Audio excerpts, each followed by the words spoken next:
That's good. In the courtroom today. My friend shot me in the back with a bow and arrow, and now he needs to pay. This whole thing was just an accident, and he should have had insurance. You know the party's over when someone gets shot with a bow and arrow. Gas station attendant Jimmy Terry is suing his former friend for medical bills. Defendant Stephen Moore says it was an accident. Now, here's Judge Joe Brown. Plaintiff alleges that the defendant in this cause, known well to him, is responsible for certain injuries that were suffered at his hands. Where'd all this happen?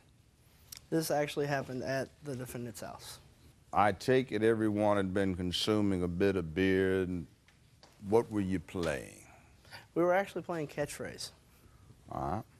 Now, the discussion got interesting. There was a hypothetical, I understand, that developed when the discussion turned around to the father of one of the young men assembled, and they started joking about his paranoia relative to the U.S. getting invaded by the communists, right? Yes, sir. So I take it he's sort of a survivalist type. Somewhat, yes. Yes, all right. Now, most of you guys started joking about this, laughing, but one of you seems to have gotten a little bit disturbed by this talk of communist invasion. Would you tell me about that? Sure would. On the early morning, I'd say around 2 o'clock, September 13th, we've been drinking, playing board games and whatnot, and I went outside. I was actually going to walk down to my mom's house to go home. I was pretty tired, and I was followed by my witness here, Jared. And we just started talking, and eventually the conversation led into our big inside joke, which is basically, we call it the revolution. It's basically the idea that one day communists will come to overthrow America, and our goal as citizens of America is to overthrow the terrorists and restore democracy to America. That's our goal for the most part. Yeah. And we started joking about the defendant here, Stephen. See, he's always been the type of guy who was big on he has the idea that he's going to be able to retire in a year. He's big into like stock market and real estate, which isn't a bad thing to be into, but for a guy who ain't worked in 4 months, it's horrible. So basically we started talking about how when the communists get here, he's probably going to be like, oh, we should do real estate and stock market. And Jared was like, oh, he probably would. So we got back inside. I was going to joke with him a little bit. And I was like, Stephen, when the revolution finally gets here, you can't be talking about the stock market and, real estate. He's like, oh, well, don't worry about it. I got guns and weapons. I was like, well, good, because we're going to need them. Because the communists are coming and we're going to take them down. And he was like, I got this. I got a bow and arrow. I was like, look. Dude. Realistically, you can't use a bow and arrow against fully automatic weapons. And if Or you could, tanks, bombs, grenades, artillery, but whatever. He assured me that he could do this. And I was like, no, you can't. And I didn't really think anything else of it. And I kept talking to everybody else who was there. And say about a minute and a half, 2 minutes later, I'm standing in the kitchen. I look out of the corner of my eye, and I see the defendant with a 40-pound compound bow, fully drawn back with his hand shaking. And then before I could really utter anything out of my mouth, I see the bow and arrow I see the bow just wiggling out of my back. And I'm like... you mean the arrow? The arrow, yeah. I was like, you shot me. You shot me with a bow and arrow. Fool, you shot me. It's pretty much all I could say was, you shot me. And he walks up to me. And being the genius that he is, he rips the bow out of my back. The arrow. The arrow. He rips the arrow out of my back.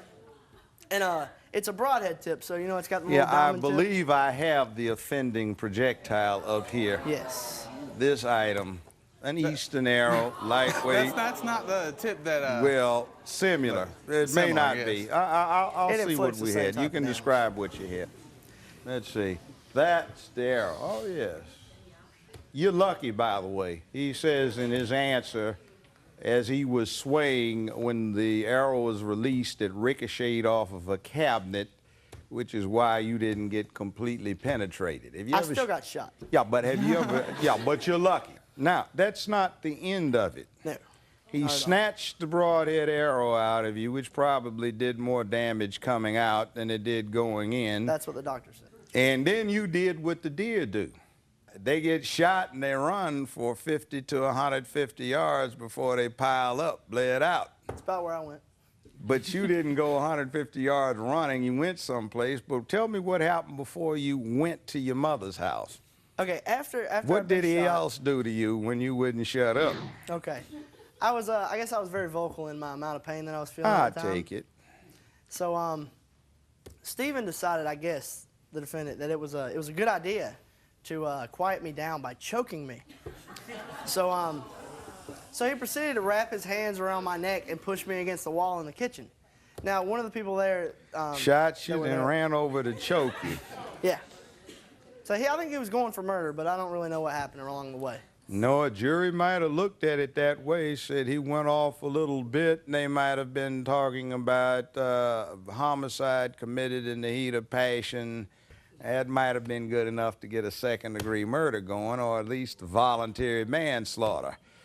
Anyway, you managed to escape his fell clutches. And then we get the deer run, but we go to Mama's. What do you do when you get to Mama's? I ran down to my mom's house, and I take it that you removed the mattress, box springs to get to the bed slats? Yes. I was going to get to You that. retrieved a bed slat, and then you returned or attempted to return to the scene. The bed rail got heavy, so I just dropped it. I was calling out for him, basically. I was asking him to meet me in the middle of the street. So we could settle this. Bleeding pretty heavy. You know. Yeah, I was bleeding. Might have had a little blood loss, a little shock setting in at that point. So you go to the emergency room, Yes, I did. out a medical bill. Yes, I got it right. Let me see that.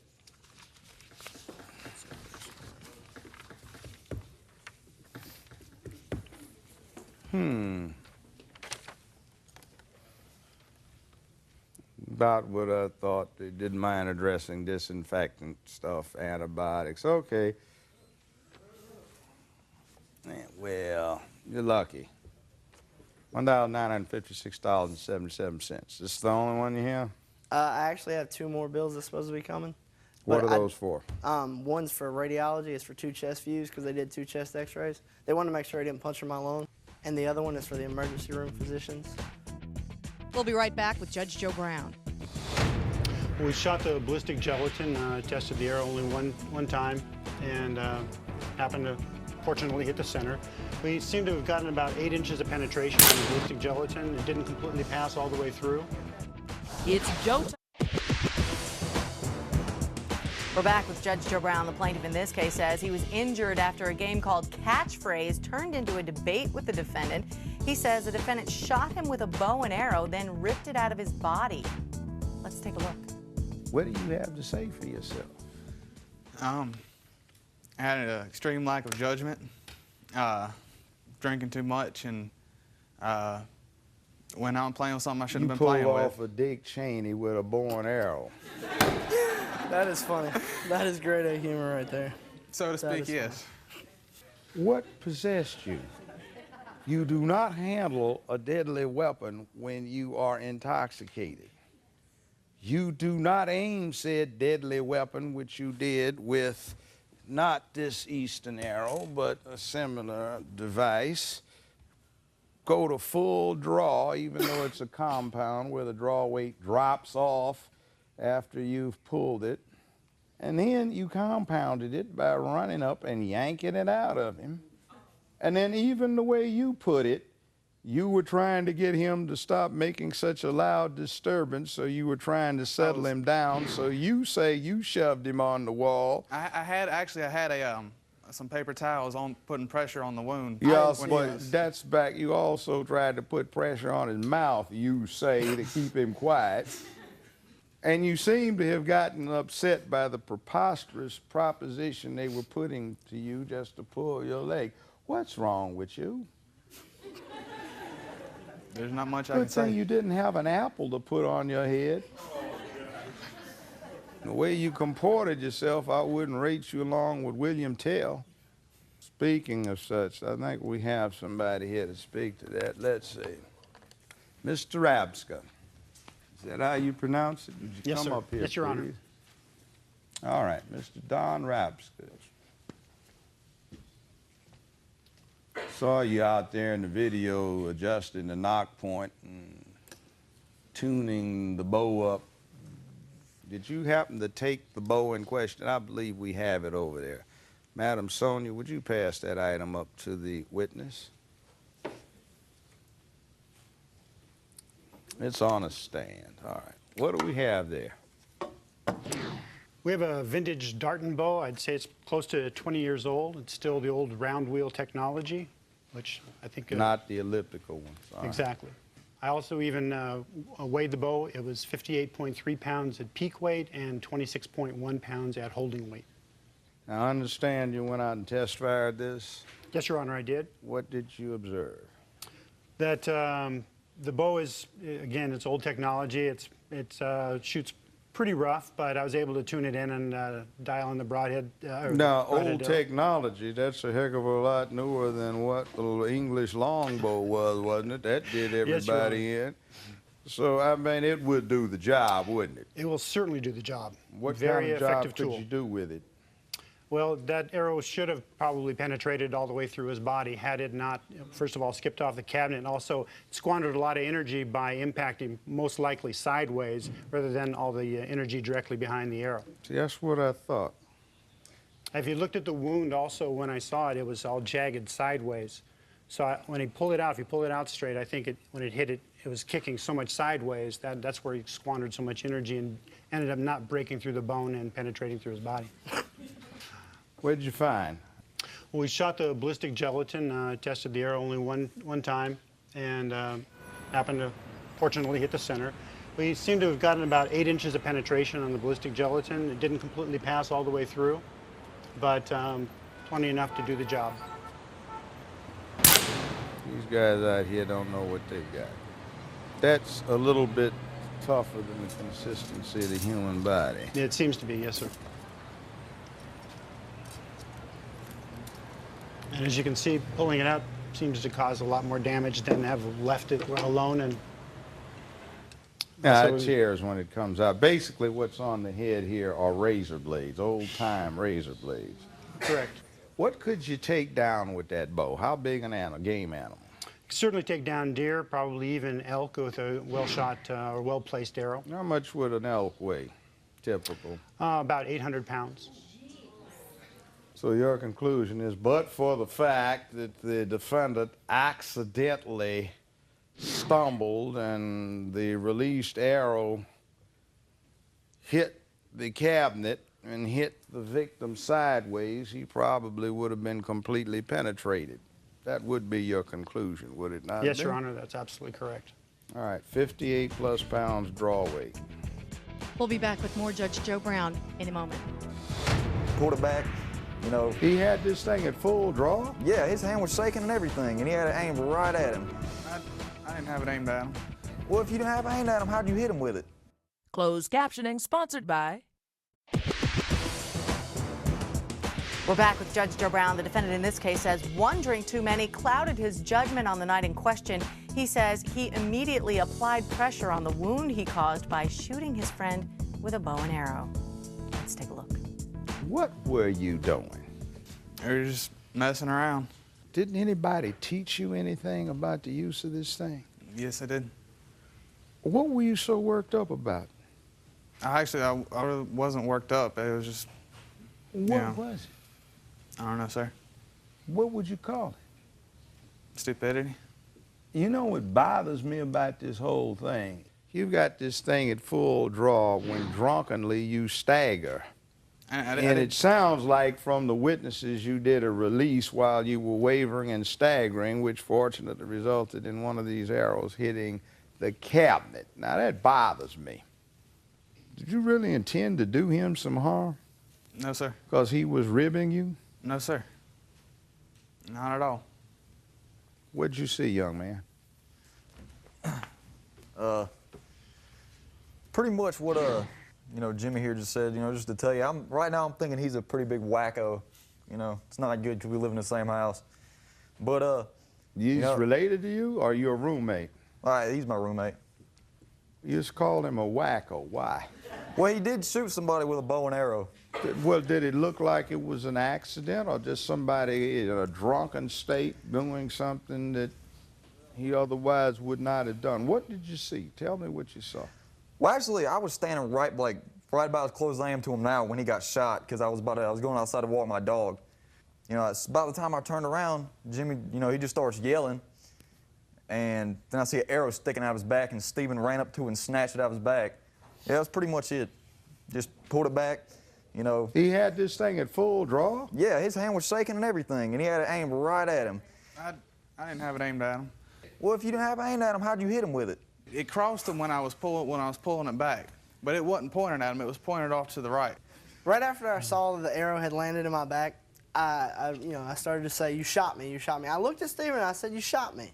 But what he said right after he shot me, and this is quote for quote, he said, "I told you I'd do it."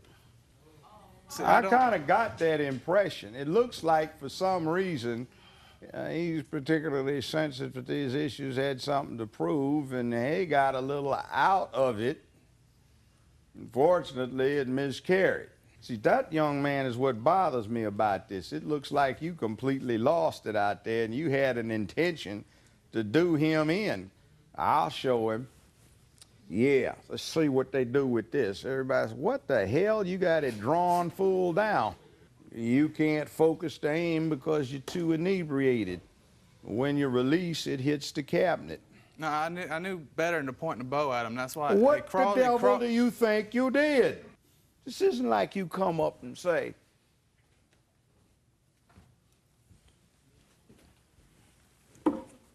"Hey, man, check it out. Look what I got, man. You know, hey, this'll take, man, check it. It'll do it." They look up and you are doing, and they see you ready to fire. That's like, "Yeah, man, I got something to handle this. Let him come up in here. I got something for you." No, you walk in behind everybody, they're looking that way, and they turn around and you drawing on them, and you know you're ready for Freddy, getting ready to pop the cap or look like it. What do you think's going on? And by the way, it takes 58 pounds plus to draw that to the break point, then it drops off. So you had to not just do something with a finger, a hand, you had to put 58 pounds of effort into it. You pull that back and assume the firing position. I think something's wrong with him. Yeah. So what are you asking?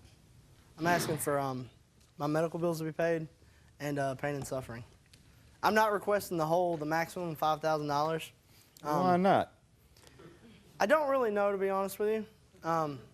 I figure if I was asking for the full $5,000, I would just seem like somebody was trying to get a handout or whatnot. I mean, even though I was shot, I completely understand that.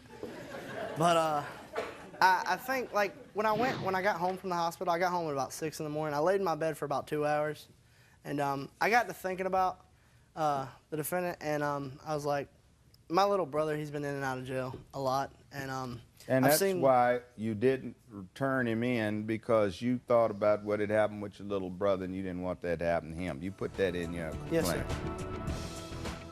Judge Joe Brown makes his ruling after this.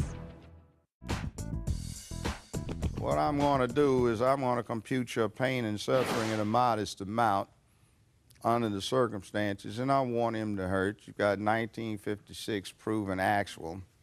Pain and suffering would bring it up to about 5. Actually, it should bring it to somewhere around 9 or 10.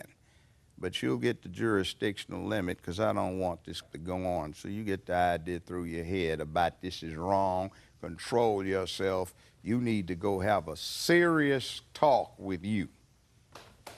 This courtroom is now in recess.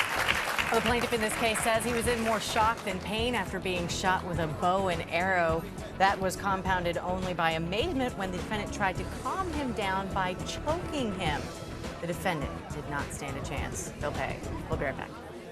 We're back. The defendant in this case admits he was drunk and making some bad decisions on the night in question, but shooting his friend with a bow and arrow and choking him afterward is not equivalent to, say, streaking. He could have done some real damage. He'll pay. Visit our website at judgejoebrown.com.